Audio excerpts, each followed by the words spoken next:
నమస్కారం, welcome to my show paper to paper. పత్రికలో వచ్చిన వార్తల రంగులు తీసే కార్యక్రమం. పోలింగ్ ముగిసింది.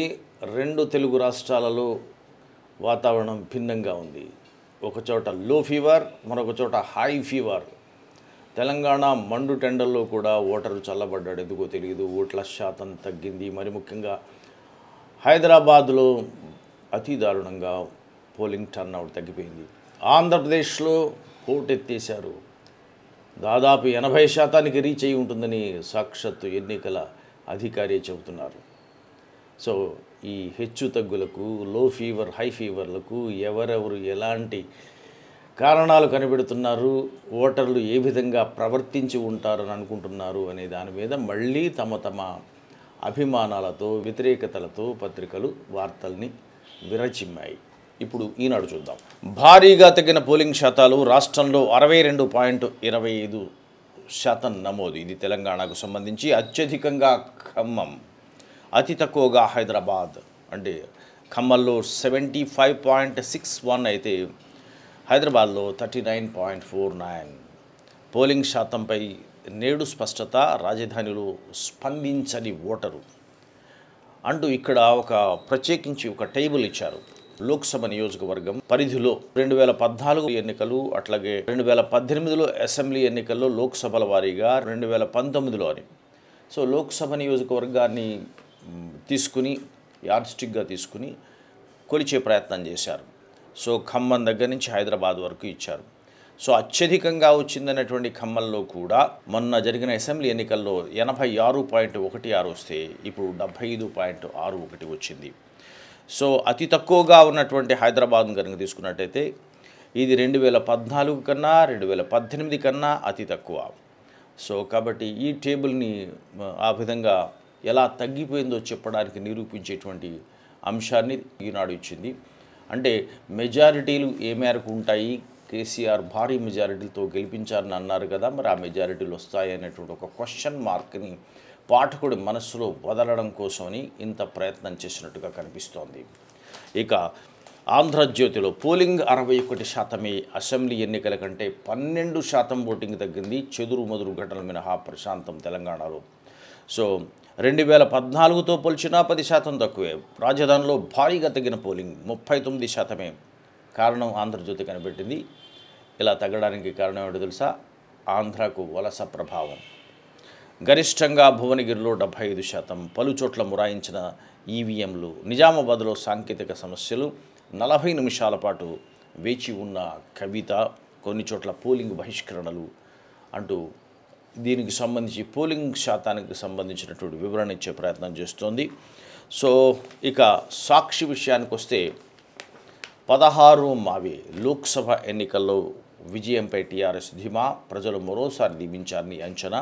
పోలింగ్ సరళిపై సంతృప్తి. క్షేత్రస్థాయి సమాచారం విశ్లేషణ. కాంగ్రెస్ ఎక్కడా పోటీలో నిలవలేకపోయిందనేటువంటి భావన అంటూ నమస్తే తెలంగాణ ఇచ్చే విధంగానే సాక్షి కూడా ఇచ్చింది. ప్రజలు మద్దతు టీఆర్ఎస్కే అని కేటీఆర్ చెబుతున్నారు.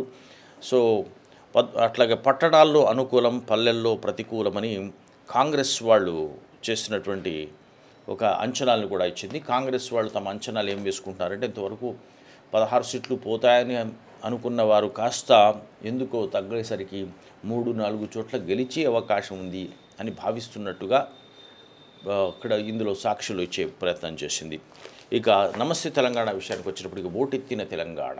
రాష్ట్ర వ్యాప్తంగా పోలింగ్ 63% అని ఇచ్చింది. అట్లాగే ఓటింగ్ ఏకపక్షమే అని సానుకూలంగా ప్రజలు నాడి 16 స్థానాలు మనవే. పార్టీ నేతలు అభ్యర్థులతో ముఖ్యమంత్రి కేసీఆర్. సో 16 స్థానాలు కైవసం చేసుకుంటామని. సో ఇవి తెలంగాణకు సంబంధించినటువంటి పత్రికల్లో ఎడిషన్లో వచ్చినటువంటి వార్తలు. ఇక ఆంధ్రప్రదేశ్కి సంబంధించిన విషయానికి వచ్చేసరికి ఓటర్ల స్ఫూర్తికి ఈసీ తూట్లు అనేది ఒక మేజర్గా తీసుకుంది. వేల సంఖ్యలో మొరాయించిన ఈవీఎంలు. రాష్ట్ర వ్యాపితంగా పలుచోట్ల ఉద్రిక్తతలు అని. సో తేదాపా వైకాపాలకు చెందినటువంటి 2 మృతి, పలువురు కార్యకర్తలు, పోలీసు సిబ్బంది గాయాలని. కాబట్టి బ్యాలెట్ మీద నెత్తురు ఒలికింది అని చెప్పడానికి ప్రయత్నం చేసింది. గుంటూరు జిల్లా సత్తెనపల్లి నియోజకవర్గంలో ఇనిమెట్లలో వైకాపా కార్యకర్తలు చేసిన దాడిలో స్పృహ కోల్పోయిన స్పీకర్ కోడెల శివప్రసాదరావు. అట్లాగే కర్నూలు జిల్లాల అహోబిలంలో రాళ్లతో దాడులు చేసుకుంటున్న భూమా గంగుల వర్గీయులు. సో ఈ 2 ఫోటోగ్రాఫ్స్ని క్యారీ చేసింది. అయితే ఇక్కడెక్కడ కూడా వైకాపాకు సంబంధించినటువంటి నేతలు గాయపడ్డవి కానీ లేదా ఒక నేత మృతి చెందారు అంటున్నారు కాబట్టి ఆయన ఫోటోగ్రాఫ్ కానీ ఇందులో ఈనాడులో కనిపించదు కదా. సో అట్లాగే ఆంధ్రజ్యోతి విషయానికి వచ్చేసరికి ఒకవేళ ఆంధ్రజ్యోతి వీరంగం చూపించింది. సో మొత్తానికి చాలా ముందుగానే అంచనాలు వేయడానికి ప్రయత్నం చేసింది. ఇందులో 2 ప్రయత్నాలు ఉంటాయి. ఎన్నికల కమిషన్ని తూర్పారపట్టడం ఒకటి, అట్లాగే పెరిగిన పోలింగ్ శాతం తెలుగుదేశానికి అనుకూలంగా ఉందని చెప్పే ప్రయత్నం. ఈ 2 ప్రయత్నాలని చేయడానికి మొదటి పేజీని పూర్తిగా వాడుకుంది ఆంధ్రజ్యోతి. ఈసీ చీచీ అని పెట్టింది ఏకంగా. సో పోలింగ్ నిర్వహణలో ఫ్లాప్, అర్ధరాత్రి దాకా ఓటింగ్తో చెత్త రికార్డు, క్యాలెండర్ మారిపోయినా కూడా సాగింది. ఎన్నికల తేదీని జరపాలా, ఎన్నికలు తర్వాత తేదీని కూడా జరపచ్చా అని తేదీ మారెను, పోలింగ్ సాగెను. ఏ సమయంలో ఎన్ని చోట్ల ఎట్లా జరిగిందో అనే అంశాన్ని అర్ధరాత్రి దాటాక 23 చోట్ల పోలింగ్ జరిగిందని తప్పు పట్టే ప్రయత్నం చేసింది ఆంధ్రజ్యోతి. ఇక నవ్యాంధ్రలో ఓట్ల ప్రపంచనం వెల్లువెత్తిన మహిళాలోకం, వయోభారం లెక్క చేయని వృద్ధులు, ఉదయం 7 నుంచే భారీ క్యూలు, 80% పోలింగ్. పల్లెటూళ్ళు పట్టణాల్లో ఒకటే ఓట్ల వెల్లువా, ఎండ మండుతున్నా కదలని వైనం అంటూ ప్రకటించింది. అయితే దీని మీద వెంటనే చంద్రబాబు తన అంచనాన్ని ప్రకటించారు. 130 స్థానాలు మావే, 175 స్థానాల్లో 130 మావే, మరిన్ని పెరిగే అవకాశం. టీడీపీ పక్షానే రాష్ట్ర ప్రజలు, ఓటమి భయంతోనే వైసీపీ దాడులు. అర్ధరాత్రి దాటాక చంద్రబాబు టెలికాన్ఫరెన్స్, కౌంటింగ్ వరకు ఇదే స్ఫూర్తి కొనసాగాలని ముఖ్యమంత్రి పిలుపు. అట్లాగే ఎలక్షన్ అయిపోయినా సరే వృద్ధుల్ని దగ్గరకు తీసుకోవడం అనేది, ప్రతి ఒక్క దూరాలు చంద్రబాబు దగ్గరికి రావడం అనేది ఇంకా కొనసాగుతూనే ఉంది. ఎన్నికల రోజు కూడా ఓటేయడానికి వచ్చిన సీఎం చంద్రబాబును ఆప్యాయంగా ఆలింగనం చేసుకున్న వావ్వ అని మనకి ఆంధ్రజ్యోతి, ఈనాడు వృద్ధులు ఏ విధంగా చంద్రబాబు దగ్గరికి వస్తున్నారో చెప్పే ప్రయత్నం, ఎన్నికల ప్రచార ఘట్టమంతా నింపేసే పత్రికలతో అదే సన్నివేశం వేళ కూడా కనిపిస్తూ ఉంది. ప్రమాణ స్వీకార తేదీని దేవుడే నిర్ణయిస్తాడు అని జగన్ పేరు మీద వేశారు. అంటే మొత్తం చూసారా, అంతా అయిపోయింది, దేవుడి మీద భారం వేశాడు, చేతులు ఎత్తేసాడు అని మనకి అనుమానం వచ్చేలాగా ఆంధ్రజ్యోతి ఇవ్వాలని ప్రయత్నం చేసింది. నెత్తురు చిందింది. దౌర్జన్యాలు, దాడులు, దారుణాలతో అట్టుడికిపోయిన పోలింగ్ కేంద్రాలు అంటూ ఇక్కడ వైలెన్స్కు సంబంధించినటువంటి అంశాన్ని కూడా ఇచ్చింది. ఇక సాక్షి దీనికి పూర్తి విరుద్ధంగా ఆల్మోస్ట్ దీన్ని తిరగేసినట్టుగా అనిపిస్తుంది. ఓటెత్తిన ఆంధ్ర, 80% పైనే పోలింగ్. పెరిగిన పోలింగ్ శాతం తెలుగుదేశానికి అనుకూలమని ఆంధ్రజ్యోతి రాసుకుంటే, ఈ పెరిగిన శాతం తమకి అనుకూలమని సాక్షి ప్రకటించింది. సో ఓటమి భయంతోనే బాబు కుట్రలు చేశారును జగన్ చేసినటువంటి కామెంట్ను కూడా ప్రామినెంట్గా క్యారీ చేసింది. అట్లా ఒంగోలులోని Saint Xavier's high school polling booth వద్ద మండుటెండలో కూడా భారీగా క్యూలైన్లో వేచి ఉన్న ఓటర్లని ఎందుకనో మహిళలు ప్రముఖంగా కనిపించే విధంగానే ఫోటో ఉంది, కానీ పురుషులు కూడా వెనక కనిపిస్తున్నారు. దాడులు, దౌర్జన్యాలు, ఎన్నికల్లో హింసాకాండ, రెచ్చిపోయిన టీడీపీ నేతలు, కార్యకర్తలు. ఇక్కడ గాయపడ్డ కోడెల శివప్రసాదరావు తెలుగుదేశం నేత, స్పీకరు కనిపించరు, కానీ ఆయన స్థానంలో టీడీపీ నేతల దాడిలో మృతి చెందిన వైఎస్ఆర్సీపీ కార్యకర్త ఆర్పి వెంకటరామరెడ్డి అని తనకు సంబంధించినటువంటి మృతులను కూడా లెక్కించడంలో, పార్టీని బట్టి లెక్కించడం అనేది పత్రికలకు అలవాటు పడిపోయింది. తమ మృతుల్ని తాము లెక్కించుకున్నారు. అలాగే ఈనాడు, ఆంధ్రజ్యోతి తమ మృతుల్ని తాము లెక్కించుకుంటున్నారు. ఇక గెలుపు మాదే, వైఎస్ఆర్ కాంగ్రెస్ పార్టీ ధీమా, పోలింగ్ శాతం పెరగడంతో నేతలలో ఉత్సాహం, ప్రభుత్వ వ్యతిరేకత ఓట్ల రూపంలో బయటపడిందనే భావన ఆల్రెడీ జడ్జిమెంట్ ఇచ్చేస్తుంది సాక్షి. మరి తెలుగుదేశం వాళ్ళు ఏమనుకుంటున్నారనే విషయాన్ని కూడా సాక్షి రాస్తే ఎలా ఉంటుంది? పోలింగ్ సరళిపై టీడీపీలో నిరాశ నిస్పృహలతో తెలుగు తమ్ముళ్ళు ప్రజల మార్పు కోరుకుంటున్నారన్నట్టుగా సంకేతాలు. తెలుగుదేశం వ్యూహాలను తిప్పికొట్టిన ఓటర్లు అని తెలుగుదేశాన్ని వెక్కిరిస్తూ రాస్తున్నట్టుగా వైసీపీ పత్రిక సాక్షి మాట్లాడింది. ఇక జాతీయ దినపత్రికలకు వచ్చేటప్పుడు నేషనల్ సీన్ ఇవ్వడానికి ప్రయత్నం చేశారు. పార్లమెంటు ఎన్నికలలో ఇది మొదటి విడత. ఇందులో 91 లోక్సభ నియోజకవర్గాలకి ఆంధ్రప్రదేశ్, తెలంగాణలతో కలిపి జరిగాయి. So as poll begins violence mars voting in AP, Jammu and Kashmir. ఎన్నికలు ప్రారంభం కాగానే ఆంధ్రప్రదేశ్లోను, జమ్మూ కాశ్మీర్లోను హింస జరిగింది అనేటువంటి విషయాన్ని బయటపెట్టింది. అదేవిధంగా వివిధ రాష్ట్రాలు ఓట్ల శాతాన్ని ఇచ్చేటువంటి ప్రయత్నం చేసింది. యథావిధిగా అన్నిటికన్నా త్రిపురలో అత్యధికంగా 81.8% రికార్డ్ అయినట్టుగా మనకు కనిపిస్తోంది. ఇక Amit Shah vows to bring in nation wide NRC. మిగిలిన రాష్ట్రాలలో ఎన్నికలు జరుగుతున్నాయి కాబట్టి ప్రచార ఘట్టంగా వేడెక్కుతోంది. ఆర్టికల్ 370ని తొలగిస్తాం, కాశ్మీర్కు స్వయం ప్రతిపత్తినిచ్చే అనేటువంటి అంశాన్ని. సో హిందుత్వ ఎజెండా మా దగ్గర ఉంది అని చెప్పడానికి, మెజారిటీ హిందువుల ఓట్లను ఆకర్షించడానికి అమిత్ షా ఇచ్చినటువంటి స్టేట్మెంట్ని ప్రామినెంట్గా క్యారీ చేసింది. టైమ్స్ ఆఫ్ ఇండియా వచ్చేసరికి poll fireworks sing EVMs back in focus after glitches mar voting. ఈ ఎన్నికల బాణాసంచా టపాసులు ఆంధ్రప్రదేశ్లో బాగా మోగాయి. అలాగే మళ్ళీ ఈవీఎంలకు సంబంధించినటువంటి చర్చ ముందుకొచ్చింది. చాలా చోట్ల మొరాయించడంతో ఓటింగ్కు అంతరాయం కలిగింది అని మొత్తం వార్తని హెడ్లైన్లో వచ్చే విధంగా పెట్టింది. People in queue till midnight to cast their vote. అర్ధరాత్రి వరకు కూడా క్యూలలో నిలబడి ఉన్నారు అని. దాంతోపాటు ఇద్దరి స్టేట్మెంట్స్ని జగన్మోహన్ రెడ్డి, చంద్రబాబు నాయుడు స్టేట్మెంట్ని కూడా ఇచ్చింది. Chandrababu Naidu is a demon who is responsible for all the violence that took place during the polls. So ఎన్నికలలో జరిగినటువంటి హింస మొత్తానికి చంద్రబాబు నాయుడే కారణం. In some cases voters were pressing cycle button but vote was going to fan. Chandrababu Naidu ఇంకొక తమాషా చేశారు. ప్రజలు సైకిల్కి గుద్దుతుంటే అది వెళ్ళి వైకాపాకు పడుతుంది, ఇది ఎన్నికల కమిషన్ లీలా అంటూ చెప్పారన్నమాట. అలాగే another low Hyderabadi stay away from poll again. So హైదరాబాదీలు మళ్ళీ ఒకసారి ఈ ఎన్నికలు మావి కావున్నట్టు ఇళ్ల దగ్గర కూర్చున్నారు చూసారా అని టైమ్స్ ఆఫ్ ఇండియా ఈ ఎన్నికల శాతం మీద విశ్లేషణ ఇచ్చింది. ఇక Deccan Chronicle 61% votes in TS but city cold. So 61% తెలంగాణలో వచ్చింది, కానీ నగరం మాత్రం మందకొడిగా సాగింది అని. Turn out in city plunges to record low, state also votes purely.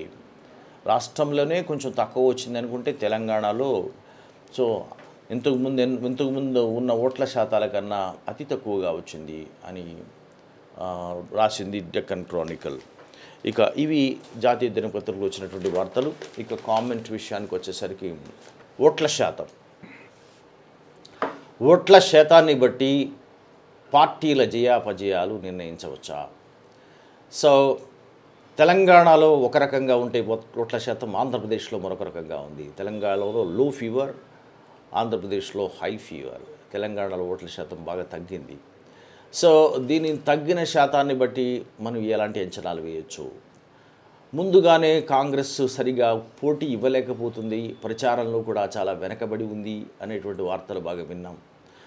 దాన్ని ఆధారంగా చేసుకొని కేసీఆర్, కేటీఆర్లు మనమే పోటీ కాబట్టి మెజారిటీలు, భారీ మెజారిటీలు, మామూలుగా ఉండకూడదు మెజారిటీలు అన్న దాంట్లో శ్రేణుల్ని ఉత్సాహపరిచారు. బహిరంగ సభలో ఉపన్యాసాలు ఇచ్చారు, భారీ ఎత్తున ప్రచారం చేశారు. గెలుపు మాదే అనేటువంటి భరోసాతో ఎక్కడా కూర్చోలేదు. అయినప్పటికీ కూడా ఓట్ల శాతం తగ్గింది కాబట్టి ఆశించిన మెజారిటీలు వస్తాయా అన్నది ఒక చిన్న అంశం. అయితే 16 సీట్లు మీద ఆశలు పెట్టుకున్నటువంటి 16 సీట్లు వస్తాయనేటువంటి విశ్వాసం వరకు బాగా చెబుతున్నారు. ఇవాళ కూడా మనం పత్రికల్లో చూసినట్టయితే టీఆర్ఎస్ నేతలు ఎక్కడ కూడా మెజారిటీల ప్రస్తావన తేవడం లేదు, కానీ 16 ఓట్లు మావి అని మాత్రం చెబుతున్నారు. సో అంతవరకు ధీమాతో ఉన్నట్టుగా కనిపిస్తోంది. ఎప్పుడైతే ఓట్ల శాతం తగ్గిందో కాంగ్రెస్ ఆశలు పెరిగాయి. ఎందుకోసంటే అసెంబ్లీలో ఓట్ల శాతం బాగా పెరిగింది. అసెంబ్లీ ఎన్నికలకు మహిళలు చాలా పెద్ద ఎత్తున ఓటు వేశారనేటువంటి వార్తలు ఉండడంతో అప్పుడు అది టీఆర్ఎస్కి విపరీతమైన అనుకూలంగాను కాంగ్రెస్కి వ్యతిరేకంగాను ఉంది. కాబట్టి ఇప్పుడు సీన్ రివర్స్ అయిందన్న దాంట్లో వాళ్ళు ఉన్నారు. అయినప్పటికీ కూడా వాళ్ళ ఆశలు కూడా 0 నుంచి 2-3 గెలుస్తామేమో అని చిన్న ఆశ పెంచుకున్నట్టుగా మనకు కనిపిస్తోంది. సో ఇది తెలంగాణకు సంబంధించినటువంటి అంశము. సో కాబట్టి ఒక విషయం క్లియర్ అవుతుంది, మెజారిటీ సీట్లు అంచనాల ప్రకారంగానే టీఆర్ఎస్ కైవసం చేసుకుంటుంది. మెజారిటీ అంటే దాదాపు 100% సీట్స్ కైవసం చేసుకునే అవకాశం కనిపిస్తోంది. ఓన్లీ మెజారిటీ విషయంలోనే ఎక్స్పెక్ట్ చేసినవి రాకపోవచ్చు అనేటువంటి అనుమానం ఇది ఈ ఓట్ల శాతం కలిగించింది. ఇక ఆంధ్రప్రదేశ్ విషయానికి వచ్చేసరికి అస్సలు పోటెత్తినట్టుగా జరిగింది. ఈ పోటెత్తితే మెజారిటీ ఓటర్ వస్తే, ఎక్కువ మంది ఓట్ల శాతం వస్తే కన్వెన్షనల్గా ఒక సాంప్రదాయంగా విశ్లేషకులు ఒక అంశం చెప్తారు. అనేక ఎన్నికలలో ఎక్కువ మంది ఎగబడి ఓట్లు వేస్తే అర్థం ప్రభుత్వానికి వ్యతిరేకంగా వేశారేమో అని అనుమానపడుతుంటారు. సో 80% వరకు వెళ్ళిపోయిందంటే చూసారా ప్రభుత్వ వ్యతిరేకత ఏ స్థాయిలో ఉందో అని. దానినే ఇప్పుడు చెబుతోంది వైఎస్ఆర్సీపీ. సో కాబట్టి ఇంత వ్యతిరేకత ఉంది కాబట్టే జనం ఎగబడి ఓట్లు వేశారు అని. అయితే అందుకు రివర్స్లో పూర్తిగా చంద్రబాబు నాయుడు, ఆయన వర్గీయులు, తెలుగుదేశం పార్టీ వర్గీయులు, ఆ పార్టీకి సంబంధించిన పత్రికలు కొన్ని అంశాలని పైకి తీసుకొచ్చాయి. మహిళలు, వృద్ధులు భారీ ఎత్తున ఓటు చేశారు, క్యూలు కట్టి నిలబడ్డారు. అంటే దీని అర్థం సో చంద్రబాబు నాయుడు ముందు నుంచి కూడా మహిళల పట్ల, వృద్ధుల పట్ల ప్రధానంగా దృష్టి కేంద్రీకరించారు. వాళ్ళు ఆ స్థాయిలో వచ్చి వేశారంటే ఇది ప్రభుత్వానికి అనుకూలమైన ఓటు. అంతేకాకుండా చంద్రబాబు నాయుడు తాను అభ్యర్థిని అన్ని చోట్ల తాను అభ్యర్థిని అని చెప్పినటువంటిది పనిచేసింది ఆ మంత్రం అని చెప్తున్నారు. అంచేత వైసీపీ ఏమో తెలుగుదేశం పార్టీ ఓటమి ఖాయం, గతంలో స్వల్పమైన మెజారిటీతో ఓడిపోయాం, ఇప్పుడు జాగ్రత్త తీసుకున్నాం, దరిదాపుల్లో కూడా తెలుగుదేశం పార్టీని ఉంచమనేటువంటి విశ్వాసంతో వైసీపీ ఉంటే అసలు 130 స్థానాలు దాటిపోతాము, 175కు అనేటువంటి విశ్వాసంతో తెలుగుదేశం పార్టీ ఉంది. అయితే వైసీపీ ఎక్కడా కూడా అంకెను చెప్పినట్టుగా లేదు. ఎన్నికల అనంతరం, పోలింగ్ అనంతరం శాతం చూశాక ఎన్ని సీట్లు వస్తాయని ఎక్కడ చెప్పినట్టు లేదు. కానీ తెలుగుదేశం పార్టీ మాత్రం 130 అని చెబుతుంది. చంద్రబాబుకు ఒక సాంప్రదాయం, ఆచారం ఉంది.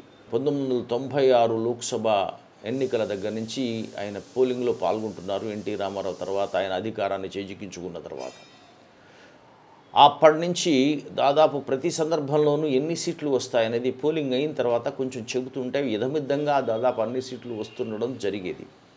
కానీ ఆయన ఓడిపోతున్నప్పుడు 2004లో ఓటమికి గురి కాబోతున్నారు. తర్వాత వైఎస్ రాజశేఖర రెడ్డి నేతృత్వంలో కాంగ్రెస్ విజయదుందుభి మోగించబోతోంది.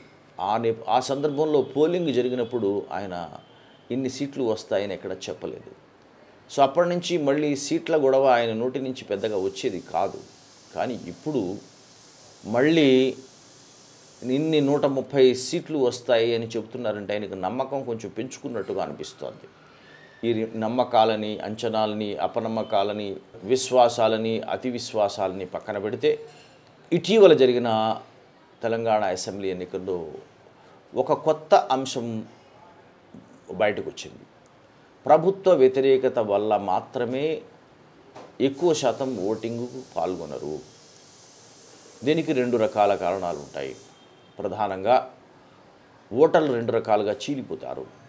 ఒకటి ఏంటంటే పథకాలు, పింఛన్లు, ఉచితాలు వీటన్నిటినీ కూడా ప్రభుత్వం కొనసాగిస్తూ ఉంటే వాటిని వెంటనే దించాలని అనుకోరు. ఇది యాంటీ ఇన్కంబెన్సీ పోయి ఇన్కంబెన్సీ వచ్చింది, ప్రభుత్వ వ్యతిరేకత యుగం పోయి అనుకూల యుగం వచ్చిందని చెప్పలేం. కానీ 50-50 యుగంగా దీన్ని ప్రణయరాయ్ అభివర్ణిస్తాడు. సో ఇది 50-50 యాంటీ ఇన్కంబెన్సీ, ప్రో ఇన్కంబెన్సీ 2 కలిసి నడుస్తున్నటువంటి యుగంగా దీన్ని ఆయన చెబుతాడు. అదే నిజమైతే ఎవరైతే పథకాల వైపు సంతృప్తి ప్రకటిస్తారో వాళ్ళు కూడా ఎగబడి ఓట్లు వేస్తారు. అలాగే వ్యతిరేకత ఉన్నవాళ్ళు కూడా ఎగబడి ఓట్లు వేస్తారు. టీఆర్ఎస్ గెలుపుకి అనుకూల ఓటు చాలా ఉపయోగపడింది తెలంగాణలో. సో పింఛన్లు వీటిని బాగా లబ్ధి పొందిన వాళ్ళు కేసీఆర్ పట్ల అనుకూలతతో అసెంబ్లీలో గెలిపించారు. అట్లాగే హక్కుల గురించి నియంతృత్వం పొగడ్లు పెరిగిపోయి, కుటుంబ పాలన పెరిగిపోయింది అనేటువంటి మధ్యతరగతి ఓటరు కూడా ఓటు వేశాడు. అయితే అది ఈ పెరిగిన దాని ముందు అది చిన్నబోయింది. సో 50-50 నడిచింది ఇక్కడ కూడా. అట్లాగే ఆంధ్రప్రదేశ్లో కూడా 50-50 నడిచే అవకాశం ఉంది. సో కాబట్టి ఇద్దరు పథకాలు ప్రకటించారు, భారీ పథకాలు ప్రకటించారు, భారీ పింఛన్లు ప్రకటించారు జగన్ను చంద్రబాబు నాయుడు. అయితే చంద్రబాబు నాయుడు ఆల్రెడీ అధికారం నుండి ప్రకటించి ఎన్నికల ముందు కూడా కొంత డబ్బు ముట్టేలా చేశాడు, సో ఖాతాల్లో పడేలా చేశాడు. ఈయన రేపు ఇవ్వబోయే వ్యక్తి కాబట్టి ఎవరిని విశ్వసించారు అనేది అక్కడ పెద్ద క్వశ్చన్ మార్క్. చంద్రబాబు మాట ఇస్తారు కానీ తప్పుతారనే భావంతో, అలాగే జగన్ మాట ఇచ్చారంటే తప్పరు అనే భావంతో కూడా జగన్కు వేసేసారా?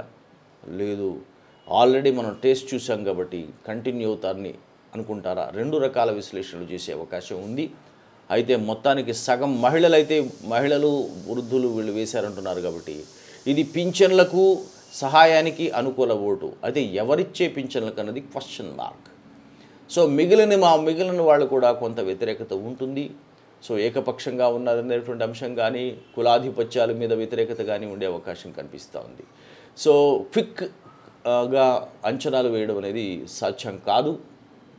బట్ పూర్తి ప్రభుత్వ వ్యతిరేకత ఓటు అని మాత్రం చెప్పలేము. సో వైసీపీ అనుకుంటున్నట్టుగా ఇదంతా ప్రభుత్వ వ్యతిరేక ఓటు అని నిర్ణయానికి రావడం మాత్రం కరెక్ట్ కాదు.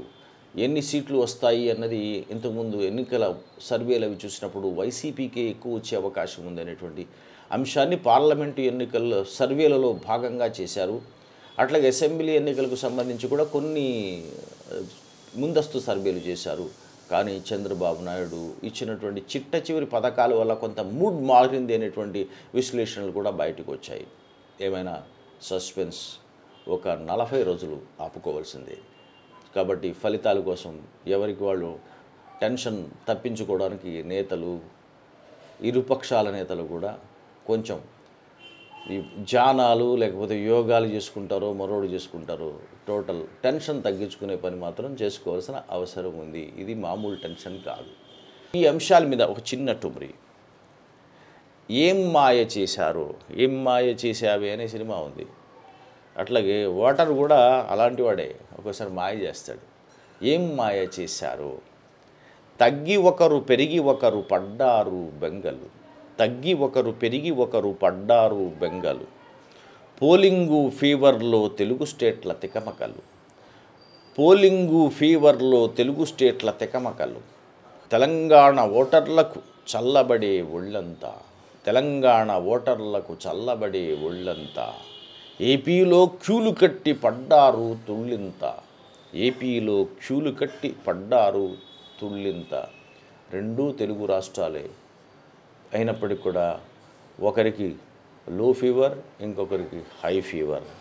దీనికి సంబంధించి ఎలాంటి వీటికి ఈ లో ఫీవర్కి హై ఫీవర్కి కారణాలు ఏమిటి, ఎలాంటి మాత్రలు వేయాలి అనేది ల్యాబ్ రిపోర్ట్ రావడానికి ఇంకా 40 రోజులు పడుతుంది.